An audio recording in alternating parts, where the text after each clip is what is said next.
Hello and welcome. I'm Dr. Adam Dorsay, a psychologist in Silicon Valley and the host of SuperPsyched, a podcast dedicated to supercharging your life. Each episode contains fun, high-quality interviews with experts looking at psychology from all angles. SuperPsyched is your tool to get more of what you want in your life and less of what you don't. How many hours do you think the average adult works in their lifetimes? Take a moment. The answer, 90,000 hours.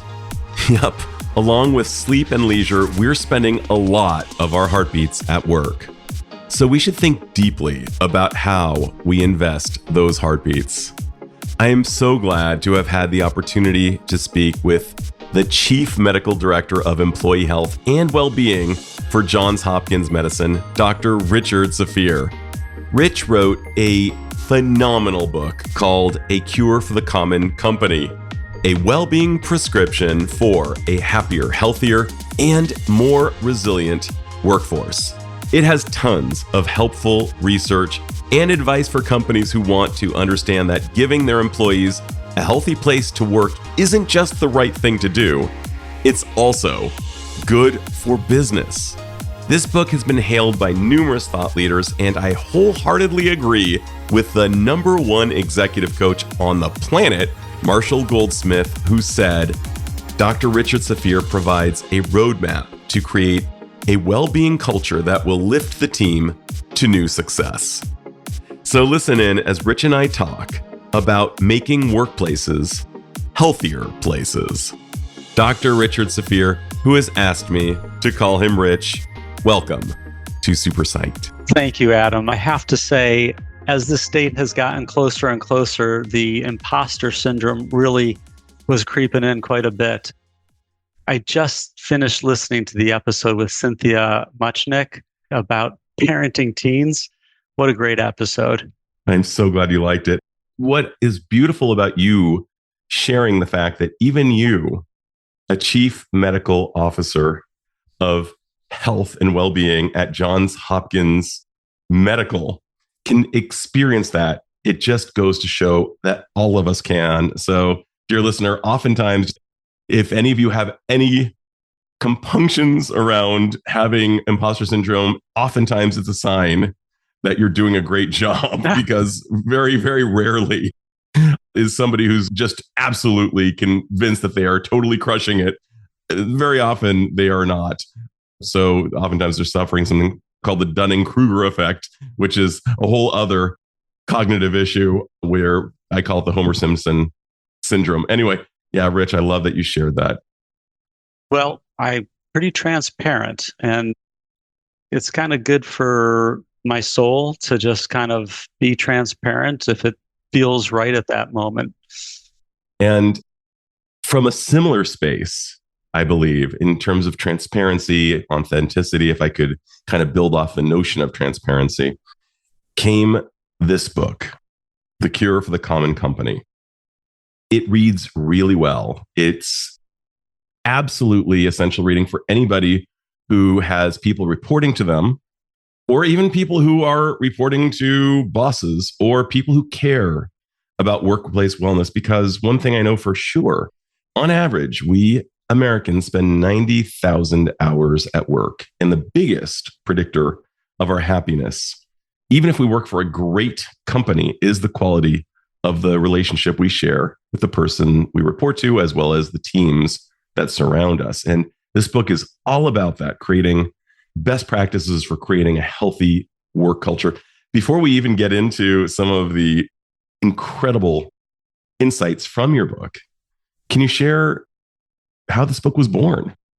Yes. Yeah. So I started working at Hopkins in 2012, and I walked into kind of a blank slate of basically, hey, we don't really address health and well-being. We address chronic diseases, but not the front end. And I started making some observations, making some plans, then came some changes.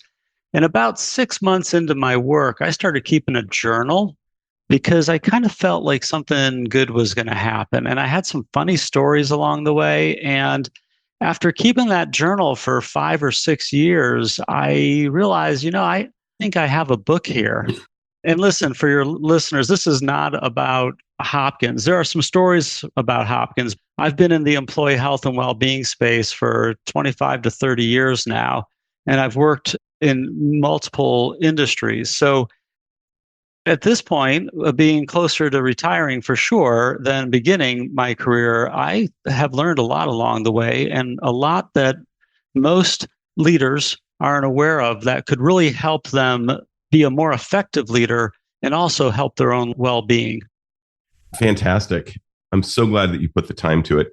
And before we even get into it even further, I'm going to ask something for the bean counters. Very often, companies will not instill something unless it makes sense on their bottom line. They have investors to report to. Can you tell me why? Yeah. And I'm sold, obviously, but can you tell me and the listeners why it makes sense from a dollars and cents perspective to have a healthy corporate environment? Sure. I mean, the literature is pretty rich in benefits. Employee retention, talent acquisition, decreased absenteeism, decreased workplace injuries, decreased healthcare costs, improved engagement, which leads to more productivity, which is better for the company. Adam, I just read an article, a research paper, comparing companies that scored a certain level on a culture assessment versus the index, the Fortune 500 index for the stock market, comparing the two over, I think it was 10 years. And the companies that had reached a certain level on this well-being index scored their rate of value of their stock price went up like 2% higher in that basket. There's all kinds of reasons why this is good for a company. And it's not just for the employees. There's lots of data to show that leaders aren't well either. Adam, my understanding is some of your clients are leaders. And so you probably see this one-on-one. Well, I see it in organizations. I almost call myself a mini Glassdoor, if you're familiar with Glassdoor, the website that rates companies. Yeah. Yes. I hear about workplace culture. And I also hear about, as I was mentioning kind of, or at least alluding to, I also hear about people who work for great companies, ostensibly great companies. Yeah, right. And their managers absolutely suck, for lack of a better term. Yeah. And sometimes I hear stories. I mean, there's a great movie with Jason Bateman and some others called Horrible Bosses. Uh-huh. I hear about some horrible bosses. Sometimes my jaw, I was trained to have poker face. I do not have that anymore. I'm more authentic in terms of. You should sit down with my buddies and I when we play poker. Then we're always looking for people who don't have a good poker face. I'm an easy read around a poker table. I found that it's more salutary to be a therapist who is attuned and showing some form of affect when people share something with me, and in an authentic way, not overblown, obviously, but I'll hear these stories about horrible bosses that I couldn't possibly write. And I'm hearing about the effects and how it ripples way beyond the company, because you and I both know it doesn't stop there. There's a butterfly effect. And there's a cognitive afterimage. We carry the people we spoke with in our thoughts and our feelings as we go home. And that can impact how we relate to our spouses, our children, our family, our friends, and how often we want to actually connect with them. We may actually engage in more isolation when we need to be connecting because we feel like we're just attending to our wounds. So what you're writing about is, in terms of it being a massive mover to society, the cure for the common company, is absolutely essential. I appreciate you appreciating the contribution that it's making. And, you mentioned 90,000 hours. We spend more time awake working than anywhere else during our working years. So if we're not taking care of ourselves during that time, we're in trouble. We're not going to have much of a retirement. And in order for us to optimize our health and well-being, we need to surround ourselves with people who are healthy and well as well. And so well-being is a team sport. This is not a self-help book. People can get help for themselves by reading it, but this book helps readers address both their team and also the bigger organizational structure all the way from the individual level all the way up to the organization wide. And what I hear you talking about right now is culture. You address culture and you say what it is and why it's important. And you even share that there was a time when it wasn't actually culturally consistent to wash one's hands before a medical procedure until it became not just culturally consistent, but it became a cultural necessity and an obligation. Yeah. Yeah. Go. Well, No, you go. You go. There's Where an you're example of how you can change the culture in your workplace. A lot of times people just kind of throw up their hands and say, this is the way it is. But there are actually levers and strategies you can use to change your culture. And the hand washing is a great example, Adam. That's correct. In healthcare, long before I came into healthcare, it wasn't commonplace. It wasn't the norm for healthcare workers to wash their hands before and after seeing patients. Now it is. It just didn't happen by an accident. Some things needed to happen to change in order for it to happen. Love that. I remember watching Ally McBeal back in the 90s, and there was a character played by Christy McNichol's brother. I'm forgetting his first name, but he would walk around thinking with his shoes off. And I thought that was such an interesting thing. Now, I understand that in Japan, that would not fly for a host of reasons because you walk around home with your... Anyway, we're not going to get into the cleanliness of it, but I began doing that. Noticeably, others started doing the same thing. There can be an effect. I don't know if you've seen the video of the fella dancing at a music festival looking like an absolute fool. And then little by little, others begin to dance with him. Have you seen this one? No, I haven't, but large swaths of the population of the festival are just swarming around him. He changed the culture of the festival. That's right. And I learned that lesson in elementary school when a teacher had a couple of us come over to a window and she said, we're going to do an experiment. We're going to look up at the sky and we're going to point and pretend like we're looking at something and we'll see what happens. Sure enough, the crowd grew. And that was actually replicated, or maybe the experiment was published first. We are absolutely influenced by the people around us, particularly in the workplace, because of how much time we spend there, whether it's our coworkers or our boss or the CEO. So let's say someone wants to start a virtuous cultural shift. What would be your recommendation? Beyond reading the blueprint for how to do it. So, Adam, this is a complicated question or a complicated answer that I get asked a lot. Sometimes it's couched like, if I could only do one thing, what would I do? I'm going to break it down. First of all, culture change doesn't happen quickly. You need to define your goals. Like any other business project, you need to understand, why am I doing it? What do I hope to achieve? And then go back, use the 6 building blocks that have been shown to impact workplace well-being culture and frame out the steps that you're going to take. I tell company leaders, I just spoke to a group of a dozen CHROs, Chief Human Resource Officers, last week. I tell leaders, plan on 3 to 5 years to change the well-being culture of your company. Now, those CHROs were from pretty big companies, like 10,000 plus. I suppose if you're hundreds or 1,000, you could look at it as a year or two. The point being, you need to make a strategic plan, a timeline, a project plan, put someone in charge, hold it accountable. Now, Adam, that's the big picture. If you want to change the culture on your team and just your team, you can do that as well. You still want to use the building blocks, but it will take you much less time. And you basically would do a mini version. Would you like me to give you an example? Are you kidding? Yes. Okay.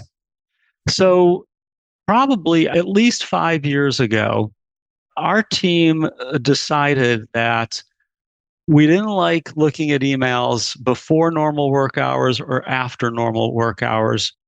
And we also didn't like rushing from one meeting to the other. So we had a team discussion and set new norms. So a norm is the shared behaviors of a group of people, the shared behaviors and accepted behaviors of a group of people. So the norm is no emails outside of the normal workday, and we're going to have a 5-minute period between meetings. And so what we started doing is a couple of things. One, we did peer support. So if someone were to email outside of that time, you would end up just telling the person, hey, it's outside of that time. Hopefully they're answering that during the right time. Two, we would be giving feedback if we got an invitation from someone on the team and they only use the half hour or hour increments. We'd write back and say, tentative, please change it to end at 25 after the hour. So there's peer support. There's also leadership engagement. As the team manager, there were a couple times I had to speak to someone and say, really appreciate that you're wanting to show how much you're working and your energy, but you've sent now a couple emails in the past week early in the morning, and just set your Outlook so that it'll send it automatically during our hours. And so there's a couple other ways that we address that. Then, of course, we brought it back to the team meeting to see how everybody was doing. It took a while, but not only are we pretty consistent, we've actually seen this start to move in other teams across Hopkins, because we were pretty early doing this inside our organization. When we got invitations, we'd say, hey, do you mind if we just ended 5 minutes earlier? Or when we sent our invitations to other teams, we'd always end it 5 minutes earlier than usual. And that's just like the person dancing at the festival, Adam. We're not dancing in our meetings, but we are getting that break between meetings. That's brilliant. That's absolutely brilliant. And I'm guessing that those 5 minutes seem minuscule, and yet the ROI associated with the allocation of those 5 minutes for that purpose had certain ripple down effects. Can you expand on that? Like, what might have been the... Well, most people are rushing throughout their day. Yes. Either they're physically rushing or they're rushing in their head. And we can talk about that if you want as well. And so we know that if people have that 5 minute break, whether it's to go to the bathroom, to grab a snack, or to even just close out of one meeting, maybe do a 2 minute breathing exercise before logging into the next meeting, we actually reduce our stress level. Most people who are high performing want to be on time in the workday. And if they're going from one step to another, it's not practical. I mean, we did this before the pandemic, Adam, when we had many more of our meetings in person. And people have enough stress during the workday. It was really a mental health strategy. Back in the day, I was an English teacher at a steel mill in Osaka, Japan. And I worked with metallurgists who graduated from the top Japanese universities. We're talking Waseda, Keio, Tokyo University. We're talking really good institutions, the most academically fit. And you'd watch these freshmen as they would join the company, and you'd see them a year later. Their spirit was gone. And why was that? Well, the culture dictated that they needed to be at work by around 7-ish, maybe 8. And they were staying until around 9 p.m. Oh, wow. And this is back in the 90s when people in the US really did work 40 hours. And I know that now it's almost become lionized to work far more and to sleep far less. And we're definitely going in the wrong direction. I saw these amazing men who had interests and love of life. I saw it get beaten out of them. Oh, that's too bad. It was absolutely painful. I would ask them what they did on their one day off, which was Sunday. And they said the most common answer, if this was a game of Family Feud, was sleep. Wow. Yeah, I just slept all day. And then I went. That is too bad. It was really, really sad. In the 70s, if you read occupational health literature about Japan, or the 80s, you'd often come across articles about companies starting their workday with exercise like stretching, and it was a group activity, and it was the expected behavior of a group of people. So in some ways, they were ahead of their time when it came to the importance of physical wellness, but certainly sounds like they were behind in the mental They well-being. actually did have that as a part of the workday. That did occur. Yeah. Wow. With the music and group exercise, the whole thing. But I can tell you that it wasn't enough Oh, I'm sure it for wasn't. for the fellows to feel Yeah. No. really, and it was mostly fellas. There was Right. sometimes, one. There's a lot of great literature to show the detriments, both physically and mentally, around working those kind of hours that many days of the week and associated with not only the onset of chronic disease, but also an earlier death. And even something called karoshi, which is death from overwork, which you've probably heard of. Yes. I guess where I'm going with this is so many leaders are being lionized for saying the exact opposite of what we know to be scientifically true, Mm-hmm. as well as you just created a business case. And now they are getting ostensibly good results in many cases. But I wonder if you were to come in and tinker with the culture and the norms, if they would get even better results while having greater retention, less. Right. Yeah. So let's talk about Japan. So they have a population problem, and they've had a population problem for quite a number of years right now. There's not enough babies, and therefore not enough younger people going through the school system and arriving out in the workplace. So if you're a company, you have to be worried about the future of your labor source. And if you create a organization that supports health and well-being, I'll bet you that you're more likely to be sought after as a potential employer. It is a recruitment advantage to create a well-being culture in your workplace. Based on my experience recently, it seems that trends are going northward in Japan. And I want to be very clear with the listener. I adore Japan. It's my home away from home. I still dream in Japanese. I love the culture and I love the food. I love the people. I love going to Japanese baseball games. And anybody who hasn't been to a Japanese baseball game must go to a Japanese baseball game at some point. Are there many out there in California? No, there aren't. You kind of have to go. You kind of have to go to Honshu for that. Okay. But where I'm going with this is they serve in terms of how they've handled their workforce, partially in response to trying to rebuild the place after catastrophic war. And they did a great job. But we get the wrong message if we try to emulate that as the recipe for workplace success. Mm-hmm. And you and I are both fathers as well as professionals. I don't want my sons to be working in an environment that is anything but the type of environment that you describe in your book. This is where I want my kids to work. Of course. Yeah. We don't want to see our kids suffer and not enjoy a good 30, 40 years of their life. Absolutely. You talk a bit about, I just had a smile, smoking culture. Oh, yeah. That was really interesting how you talked about there are certain do's and don'ts around smoking culture. And I thought that was very interesting. We do become the average of the 5 people with whom we spend the most time. And if our friends are smokers, we're more likely to continue that behavior. But let's talk about smoking culture and your thoughts about that. Well, the population of smokers in most workplaces has gone down. And so in that regard, there's a dwindling subculture within most workplaces. Now, if you happen to work at a workplace where there are still quite a few, you'll notice a few things. Smokers, not only are they hanging out where it's okay for them to smoke, but they're forming relationships with the other smokers because they're spending a lot of time together. When you spend a lot of time together, you're bound to become friends.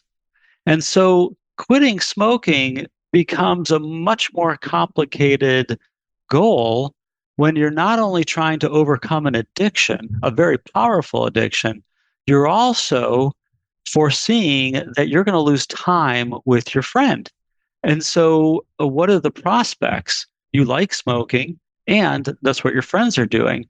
And so a proven strategy to increase the likelihood of being able to quit is to have people quit together, 2 coworkers, 2 friends. Now, if you really want to be, it's not just creative, if you really want to push the envelope of leveraging social sciences, you would figure out who the biggest influencer of the group is. Because within groups of people, there's usually someone's personality who's a little bit more forthright, can sway the group's decisions more easily. If you can find that person and have a discussion with them, that's not like a tell them what to do. It's a discussion about, hey, how old were you when you started smoking? Did your parents smoke? And I don't know how you're going to get into this discussion, by the way, Adam. That's a different recording. And Actually, then, what you're saying yeah, sounds like get a to the, very good yeah, one. you get to the point in the conversation where you've created a dialogue and that they don't feel threatened. Then you ask, have you ever thought about quitting, and what's worked for you and what hasn't, and what do you wish was different? I'd rather a health and well-being team put 3 times as much time into one person who's like an influencer than the same amount of time into 3 separate people, because that person is more likely to cause change within the group. We have to be more thoughtful about how we approach well-being challenges in the workplace, because just throwing resources at people, it's been tried, and now we have to be smarter about it.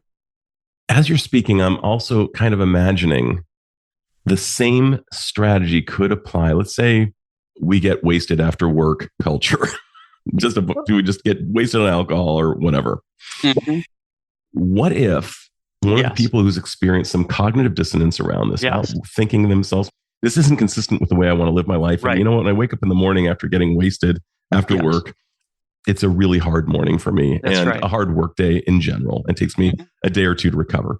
I'm wondering how it would go if perhaps the person who's having that experience of wanting to change could say to the most influential member of the group without having to leave the group, hey, I wonder what it would be like if we went bowling instead. Or I wonder what it would be like if we had these rotating activities and we didn't just go to McSorley's and get drunk, but instead. That's right.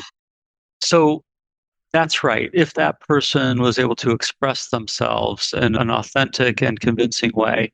Now, an employer, it's not really in their purview to tell people how to spend time outside of work other than maybe a social media policy, right? Right. I'm just speaking strictly on the team. Like if there's an influential member on the team. Well, the other piece that can come into play here is that the team leader or even the employer at large could allocate some resources to support social connectedness outside of the workplace. Yeah.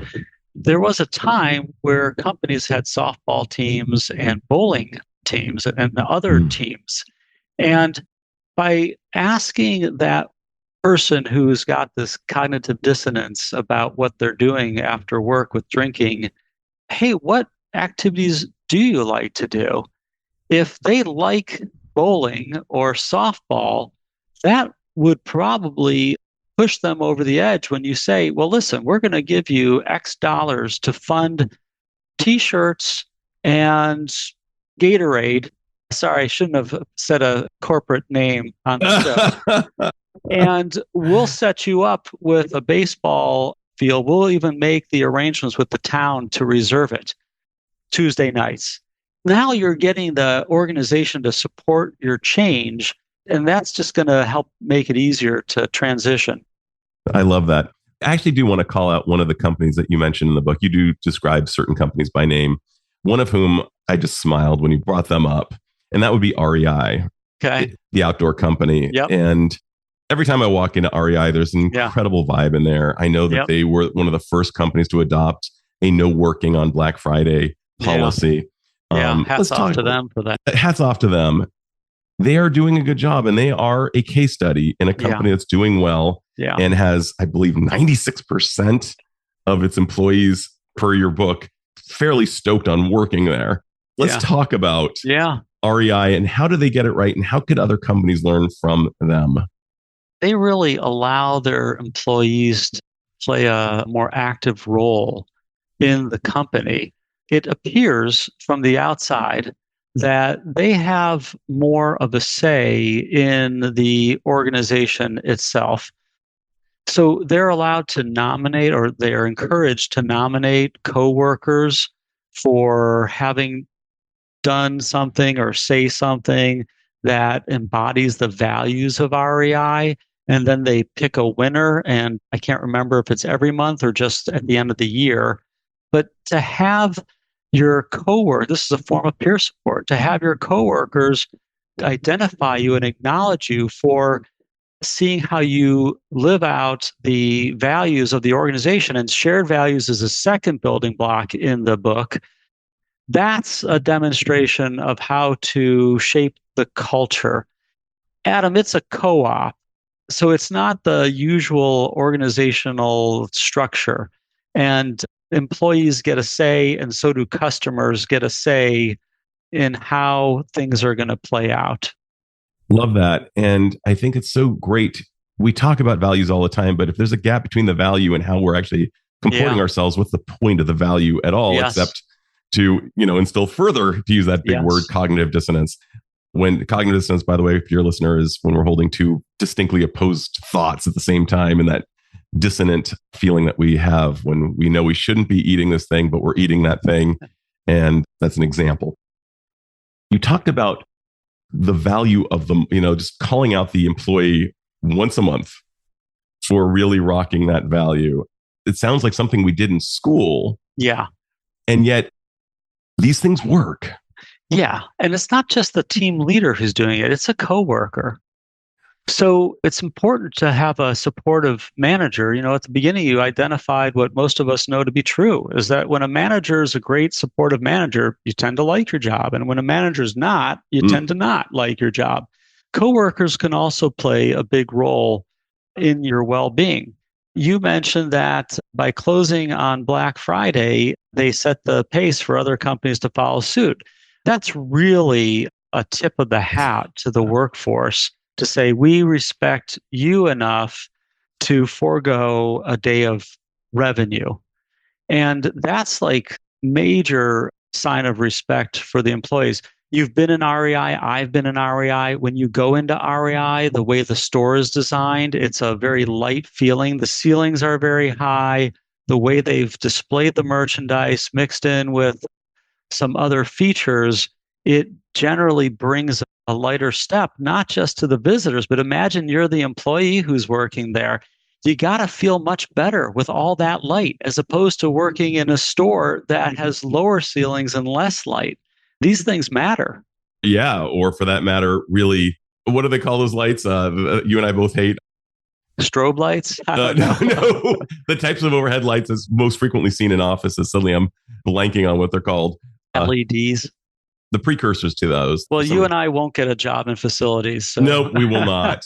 Fluorescent lights is what I was thinking of. Fluorescent lights, they just do have, over time, a deleterious effect on our mental health and well-being. In spite of the fact that it's so much easier to purchase things online, my wife and I will often go through the schlep of going to an REI because the experience is so lovely. And we often end up walking out with things that we hadn't anticipated walking out with, because the person knows the product so well and has used it and said, when you go and do this thing, you're going to want this as well. I know from firsthand experience. They have these ambassadors, essentially, whatever you want to call them. They're evangelists. They really work for the company. And when I say they work for the company, they work. They do indeed work for the company. They don't just work for the company passively. And that's a big deal. I love some of the ideas also. I personally love flying Southwest Airlines. And you described that there's a ritual that occurs. And I want to talk a little bit about ritual as well. What's the ritual that Southwest Airlines employees engage in when they get onto the plane?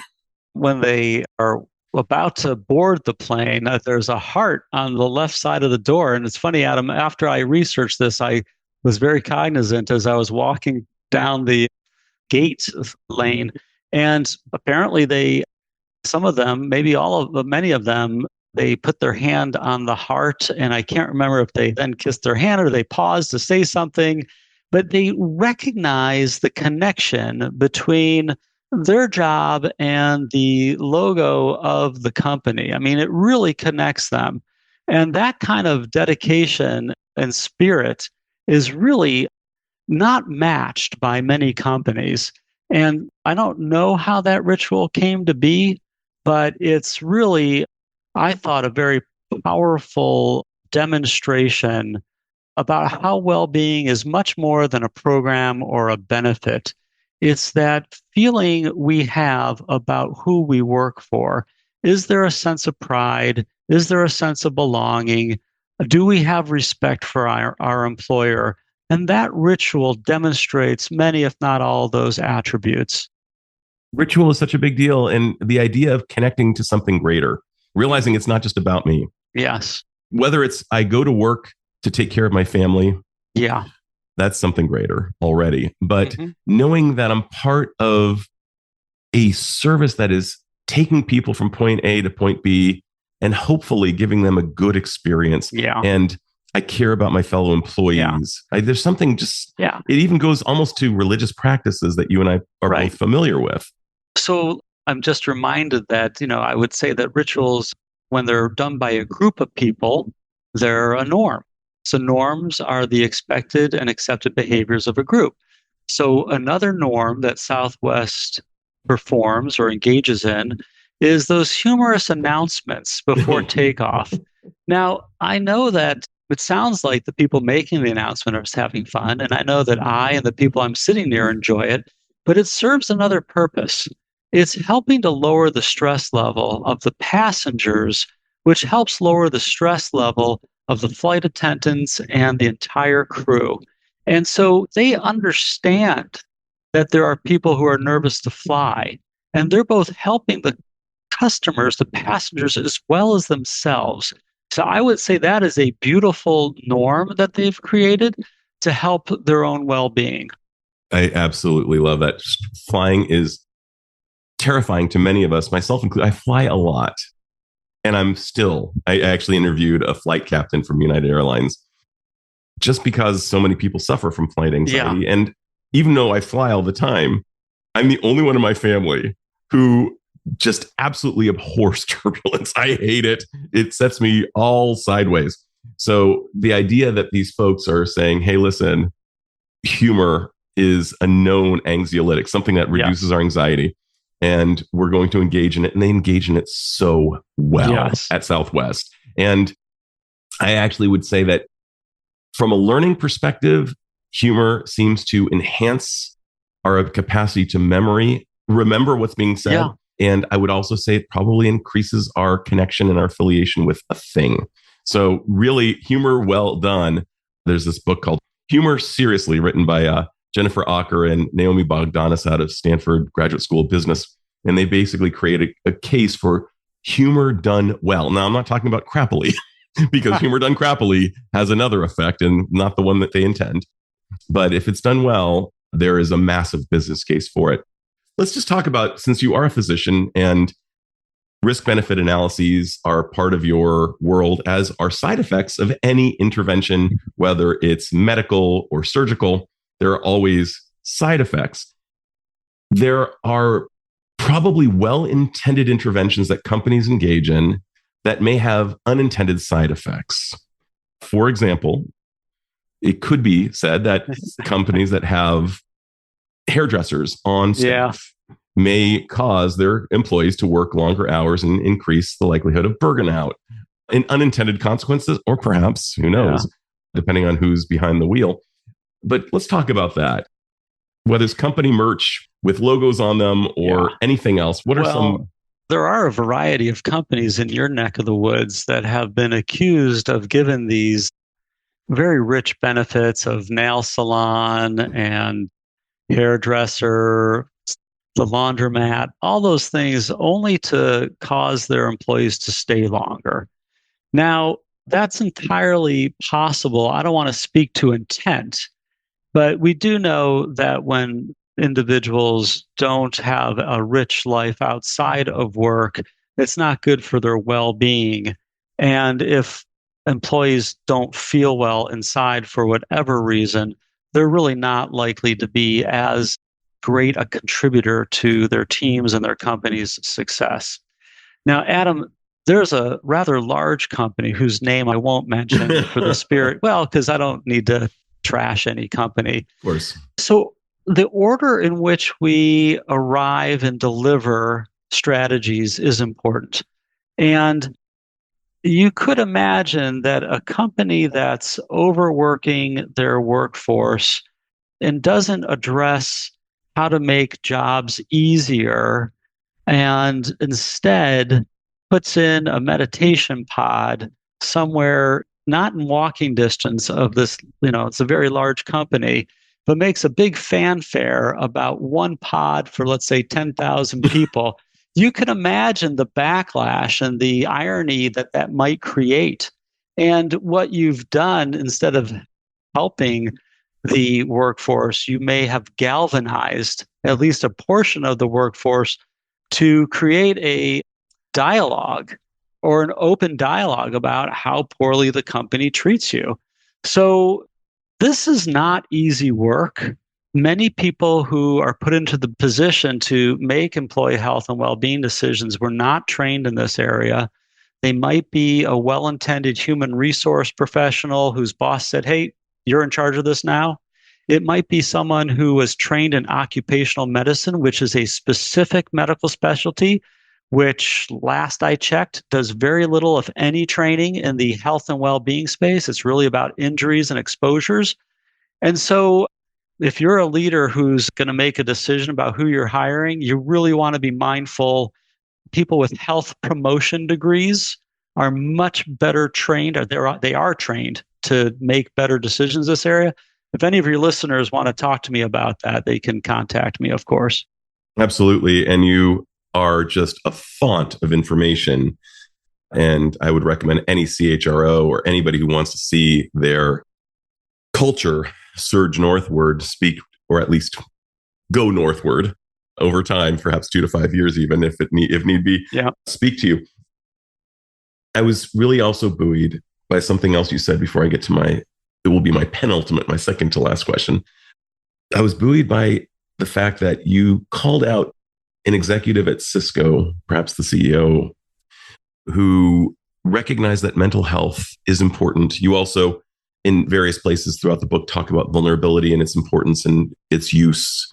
But when I was working as a W-2 employee in a corporate setting, no one talked about mental health. Mm-hmm. There was such a profound stigma against it that, I was shocked that when one of my colleagues at a sales convention told me quite candidly that he suffered from OCD, and I felt so much closer to him. Yeah. When he shared that. But these days, it seems that thankfully some very intelligent executives have gotten the memo and have aimed to destigmatize it. Let's talk about that, the destigmatization of mental health and its effects in the corporate workplace. Adam, if I recall, is like more than one executive at Cisco has shared some of their own personal well-being. But the example that I think goes back the furthest that I know of is the former CEO of Aetna, Mark Bertolini. And we're talking like 25 years ago. Now, he really set the flag in the ground, and yet it was years until someone after him followed suit. So it has become much more, I think, with the advent of social media. Pretty sure we weren't on cell phones when Mark had a bad ski accident that cascaded into his well-being journey. And I'm pretty sure the social media has made it much easier for these types of activities to go viral so that we can use social media as a force of help or a force of distraction. And in this case, I've really seen quite a bit of momentum. There's several other leaders in the book that I've given as examples for showing vulnerability for the very reason that you shared, Adam. Most people on a team hold their manager in a different light than their coworkers, and many people are uncomfortable sharing something with their leader because they feel they may be discounted. For some strange reason, if we got a flat tire last night and we got home much later and we didn't sleep well, we feel like maybe we can't tell our boss that because he or she's not going to think we're going to work hard today. Whereas if the manager said that and shared other common day-to-day things, we don't have to share our mental health disorders. It could just be common day-to-day challenges. It really makes it easier for everybody else to open up feel like we're human. And it, again, lowers stress level. I think I've said something about lowering stress level several times during our conversation. And that's because stress is a huge problem in the workplace. And therefore, there's so many opportunities, including by showing vulnerability.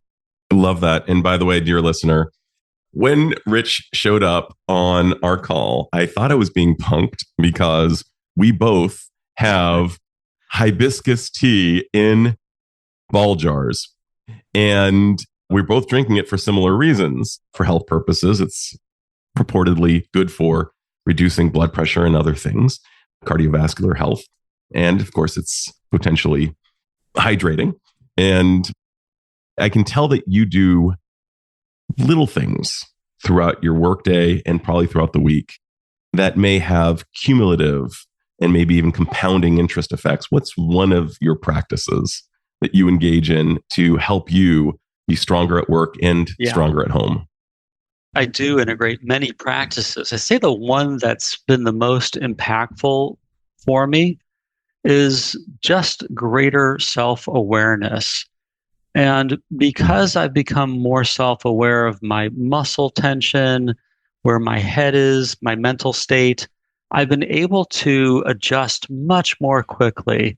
And that adjustment could be a very quick, simple, I'm going to let my shoulders down because I feel like they've creeped up during this podcast interview. I'm just kidding. No. I'm just finding mine going down too. Or taking a breathing practice. I'll even do it preventatively. I can be in meetings where I'm consciously trying to be sure that my breathing pattern is slow and deep, because I know the more I do that during the meeting, the calmer I'll be, which translates to being more focused and therefore being able to do a better job contributing. And I'll leave the meeting less drained. And so the self-awareness piece, it's a gift. I feel very fortunate that over time and my other practices, I have become much more self-aware of who I am as an individual and what my well-being needs are. I did observe that during our entire conversation, that you've appeared to be breathing, and conscientiously so. And I'm guessing that your heart rate reflects that. I'm guessing that your heart rate variability and your blood pressure reflects that as well. And that this has effects over time. And that's amazing how these things really matter. Yeah, absolutely. And my shoulders were not tense during our conversation. I've been very relaxed, as do all of your other guests. Everyone sounds relaxed when we speak with you. I'm so glad. Well, my man, I'm going to ask you my final miracle question, and that is this. Rich, if you had the power to confer upon all humanity one insight or skill that would dramatically improve the lives of the individual, and since we are all connected, perhaps the people around that individual as well, what would that insight or skill be? And how do you imagine it would improve the life of the individual as well as perhaps society at large?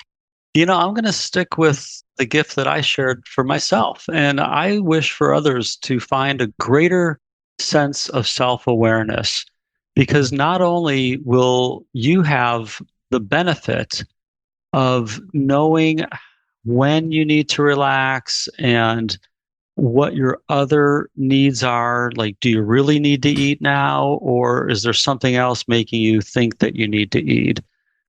Not only will it help the individual, but when we're more self-aware, we're also nicer to be around.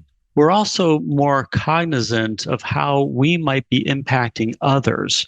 And we can help and support the health and well-being of those in our lives, or we can harm them. It's much easier than you think in both directions.